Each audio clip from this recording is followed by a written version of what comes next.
couple of weeks back, the inaugural South African Association of Professional Farriers banquet took place at the Bonhomie restaurant just outside Dbnville. Farriers from far and wide around South Africa, as far afield as Nelspruit, Gauteng, KwaZulu-Natal and Port Elizabeth, came to glean the information on an educational weekend organised by the chairman, Robbie Miller, and his team of merry men and merry women. A resounding success by all accounts, and the banquet, of course, revealed some very interesting information with regard to an exchange program that was initiated by one of the Americans out on the tour. Let's go and catch up with them at the Alba Resort just outside Dbnville.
Andrew, it's been phenomenal, you know, to have these international guys come to our country and compete and show us so much. So we draw a lot of our inspiration, a lot of our ideas from the international guys. And I think for all farriers, it's a way of life for us, more so than just a job. These guys are committed to this industry and they're committed to the welfare of horses. So, yeah, it's a part of what we are, really, more so than what we do. Yes, sir. Thank you guys for having us. It's always an honor to come. Support. This group of farriers is really wanting to get together and unite and bring their skill level up. So it's good to be a part of it. Obviously, by virtue of the fact that your father's here, I can safely assume that you're a second-generation farrier, but it might even go further than that. Yes, my grandfather was a farrier as well, so third generation. And then my middle son works with me also now. Cody?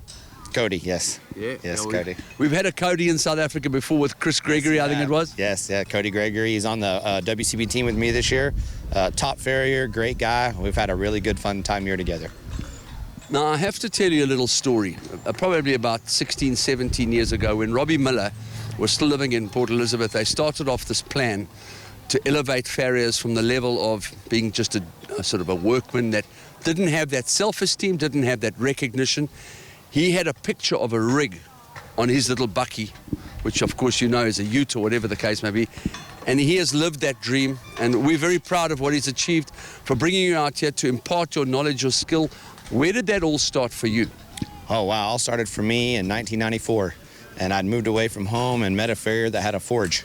And he showed me how to use that forge, and he told me about certifications and competitions. And so in 95, I went through my certification process, and 96 started competing. And I brought my dad along with me, and he started competing in 96 as well. And here we are. Dusty actually passed his journeyman test a lot faster than I did, and he helped me pass mine. So I knew that, you know, he was a teacher at that time. He was a teacher when he was little. We lived in Colorado, and I worked for Durango Ski Corporation, and I would go and I'll run the road tow, which was, you know, the beginner slopes. Well, Dusty was about 6 or 7 years, 8 years old, and he would ski down there, and he'd find a couple or a couple of guys or whatever, you know, and that was trying to struggle, and he would help them a little bit, and he said, "Hey, I'll take you up the mountain, teach you how to ski if you'll buy my lunch." Well, there was a 5-star restaurant on the back side of the mountain, and he always got them good enough to get him there by lunch. So he's an absolute natural-born leader. Natural-born teacher. You have to shoe horses for the horse, not for money, not for recognition of world titles, anything. You have to get up every morning and have the mindset that you're getting paid to practice to get better at your trade every day. That's wonderful to be in. I look with great envy and great admiration at you guys starting off with a piece of steel, and you can make anything from it, whether it's a hammer's head or whether it's a shoe or it's something decorative. I know that you guys do find spare time to do these things. What does it feel like when you've made something so beautiful and so protective for a horse? Oh, I love it. It's the best feeling in the world when you have a nice go on the foot. You know, that's why we practice forging, you know, is just to be a better horseshoer. You know, you hear a lot of people say, people that don't forge will say, yeah, they're good at making shoes, but they can't shoe horses. You can't have one without the other. If you don't know how to trim a foot well, you can never put the right shoe, the shape in the shoe. It all goes hand in hand.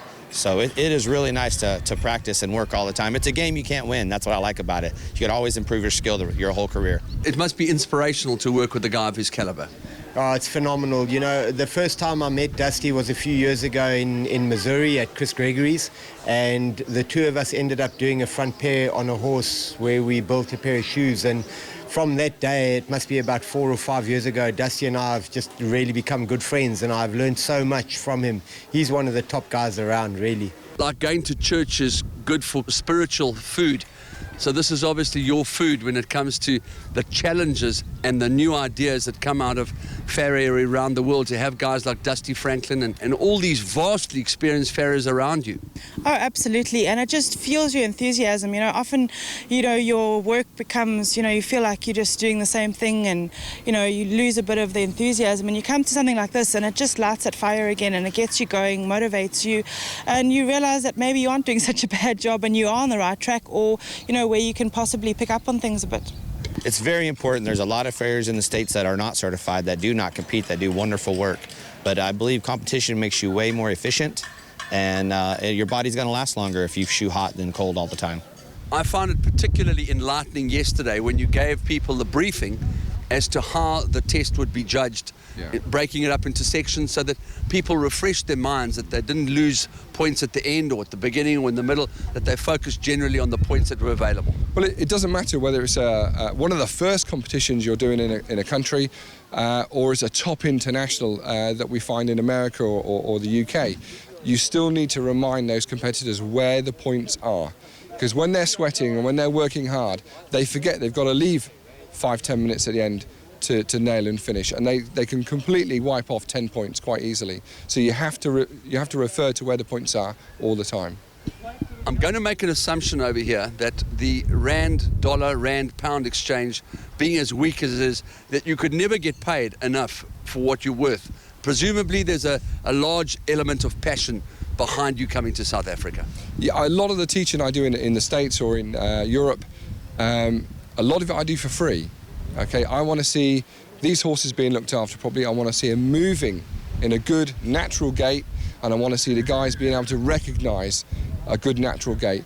It's all about trying to work those animals to the optimum of their performance, okay? Just like you see on the race course. Those race horses have got to be in tip-top condition, so are the feet and so are the balance. If the balance out, they ain't going to come first. I was chatting to a guy called Glenn Zimmerman, who was in an organisation called Bereda. You've got a military background, yep. Very, very important in terms of being clinical, being fair, but also being disciplined. Yeah, I spent 24 years in the British military. Most of that time was escorting the Queen, where those horses can do up to 6 hours on the road.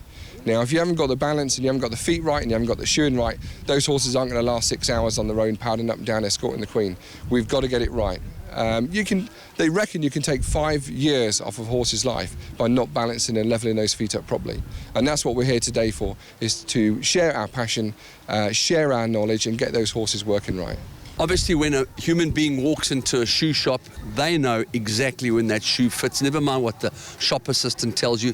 A horse can't tell you. It's up to you to make that horse feel comfortable. How does the horse show you that he's happy? A lot of it is you learn when you come back to reset what you've done. And if you shoot 2 horses the same, you shot 1 wrong. So it's evaluation of the confirmation of the horse number 1. We're gonna watch the horse walk, dynamic, static evaluations, and years and years of practice. The education of the South African farriers is absolutely critical, because a lot of them, I find, are those quiet, self-effacing men that don't believe that they deserve to get the recognition which they richly deserve. Yes, they do. Yeah, the FITS exam has been huge for us in the States. It's growing like crazy all over the world, and it all came from here. And so we're really, really on a good start here. I love coming over here, being a part of that examination and seeing the farriers grow. Now, last night a very special announcement was made by one of your colleagues with regard to a development program where an air tickets and land arrangements have been organised. How did that come to fruition? Oh, the AFA has actually been sending people since the 80s. It's been around a long time, and they have an exchange program where they swap people. So they'll send 2 Americans to a country, and that country will send 2 people to us. And the airfare is all paid, and they get put up and stay a week or 2 at a time all around the states for 3 months, and then they come back. And that's huge educational opportunity for anybody that gets to participate in it. With this being a new association, I'd really like to get y'all on part of it, and so I offered to sponsor the first Farrier to come over to the U.S. The exchange program is a 3-month program. You spend a week with each Farrier, and you're completely hosted by the American Farriers Association. We take you around, travel you around, you shoe with all of us, and then have a bit of fun. You know, we shoe for a few days and just really have it's a cultural exchange, you know, as much as a shoeing exchange. Many of the people that have been on the exchange program have gone on to be on national teams, Canadian, UK, American teams. The list of the people that have been on the exchange really reads like a who's who of the Farrier world. So, you know, I really think there's a lot of talent here, there's a lot of enthusiasm, and it's going to build and give something for the younger guys to really work at, well, guys and girls, you know, to work at and strive for and achieve for, so that'd be good. We're very fortunate to have the likes of Dusty Franklin and his crew that he's brought over. There's chaps here in the WCB, there's chaps here on the American Cultural Exchange Program that offered us the sponsorship last night. And to bring that sort of crowd here is motivating our guys, and it's really inspirational. I had a striker, one of the WCB team members, and it helped me. You learn stuff all the time, and it's great. It's a great thing for everybody in this game. We all learn to go back with something good. But as these competitions become more regular, I think those horses will settle down, as will the competitors. They will settle down into it. They'll know what to do. They don't need me to remind them what they're going to do. And I think we're going to see a higher standard. The standard's good, don't get me wrong. The standard is good, but I think we're going to get some really good players from South Africa. Very seldom is a Farrier ever mentioned when the owner's being interviewed for a big race win. And there might have been some issues. But at the back of your mind, you know, you've done your best, you've cracked on with the job, and yes, we are humble guys. And so to the function that represented the inaugural South African Association of Professional Farriers banquet. This took place in the exquisitely beautiful vineyards of the Dbnville Hills. This provides an opportunity for all and sundry to get together and share the camaraderie that is synonymous with the Farriers Association. I'd like to start by just welcoming everybody to this, pretty much the inauguration of the South African Association of Professional Farriers. I'd like to thank, in particular, our judge from England, Stephen Newman.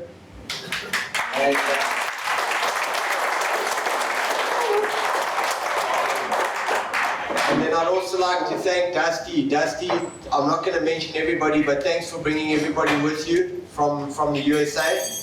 This is really, it really means a lot to us to have you guys here and come and sharing this with us.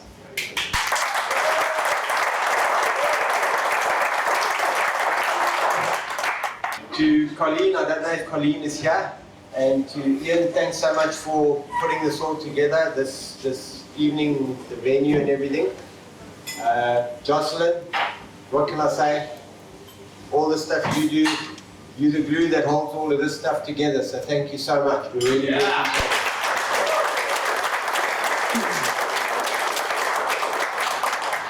And I think on behalf of Ian and myself and all of our Western Cape Farriers committee, thanks so much, guys, firstly for everything that you guys have done, but thanks to the wives and partners for putting up with what we've been doing and for bearing with us. We really do appreciate it.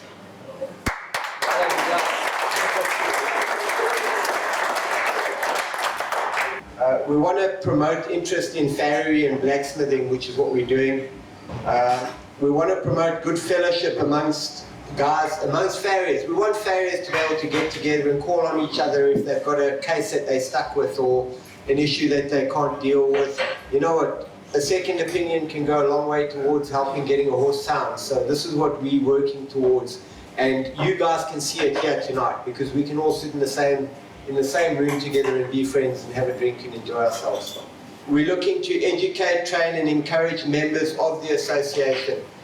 As you guys know, we started with implementing of CPD points, which you guys go through the year earning your CPD points. You're going to come out of that year with a lot more knowledge and much more skill. So it's up to you to step up and earn your CPD points. This is all part and parcel of it. And we will continue to have the FITS exams. So you guys can rest assured this is not going anywhere. We are here and we're here to stay. Okay.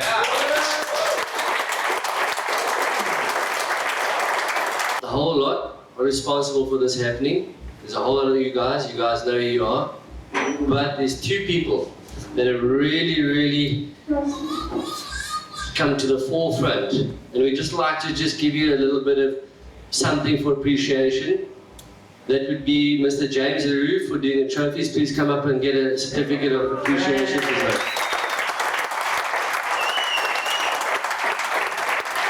This is on behalf of the SAAPF and the regional. Okay, and I saw some white sparkly teeth at the back there. And Dbnville, please come up ahead for your contribution to the SAAPF. Well done, boy. Well done. Well done. Very proud of you guys. And this is just a bit of motivation, guys. Everybody's responsible, but this is the way it worked out. Thank you. Just to finish off, I think it's really important. What we say, it's always about the horse. Okay? Our interpretation is actually obviously about the horse, but it is our love for the horse. That's why we do it. So it's a passion. It's a way of life. Okay? That's all I'm going to say. I just want to say thanks so much for everybody being here today. I mean, it's just absolutely unbelievable. Robbie and I, yes, we set up this association, just through talking. Ian joined in, thank God, he's great. There's Jocelyn, as Robbie said, there's numerous people to thank. But there's a guy like Andrew Bond. Andrew Bond, he televises races, he introduces races, he interviews world famous people. Here he is, down here, filming us. You know what? Thank you very much, Andrew. Keep it. And after a stiff day's competition on the Sunday, it was time for the prize giving. It took quite some time to fathom out who had won what and who had been victorious in which category. But the list is freely available on the South African Association of Professional Farriers website. All of those people who received their awards will know exactly who they are and just how hard they worked to get their respective trophies and their associated pieces of memorabilia made by some of the painstakingly hard workers in this wonderful fraternity. End of the day, it was a very fine mix between local and international perspectives. People coming from KwaZulu-Natal, Plettenberg Bay, Port Elizabeth, Cape Town itself, Johannesburg, and in fact, as far afield as the United States of America. And as a passionate horse-loving individual, I was left thinking to myself, perhaps I too should become a farrier and join this band of merry men and merry women who provide horses with the protection that they need to do their everyday work, whether it's on the racetrack, whether it's pulling a cart, or whether it's marching through the streets of the United Kingdom. Dusty Franklin, the man who received the Victor Ladorum for the most amazing performance that we've seen in South Africa for many a year. A man who is a natural-born teacher, a man who is a natural-born leader, and a man that we are very proud to have had come to South Africa. Robbie Miller getting the Golden Hammer for the man that did the most strikes during the course of the weekend. And Hannes Snyman getting the trophy for the most improved novice, hails from Plettenberg Bay. From judge to victor, Dusty and Steve bid farewell. We've already started planning our March event, which is just after the Cape racing season. We have a top guy coming out, a guy by the name of Jeremiah Harris, which is also an associate of the Worshipful Company of Farriers in England. We've already got planned for our FITS exams in July next year, so we've already got half of our schedule already worked out for the 2016 year. And to put the lid on it, the owner of the Alba Resort, George Everleigh. I'm happy we had it. I'm happy they approached us. for the simple reason for the exposure and just to let people come and feel the vibe here at Alba, because I feel it's a special place, especially where equine is concerned. Most people that do come here with their horses find that there's a total relaxed atmosphere. Our horses come first. We're in a fortunate position. We don't live off it. We got other companies, and my partner, Dr. Grant Duplessis, being a neurosurgeon, he's got his own practice. So we do it for the love of the horse. We don't do it for making profit, but obviously we need to cover our overheads and make sure that the horse has got quality of life in the sense of being fed properly and being cared for properly.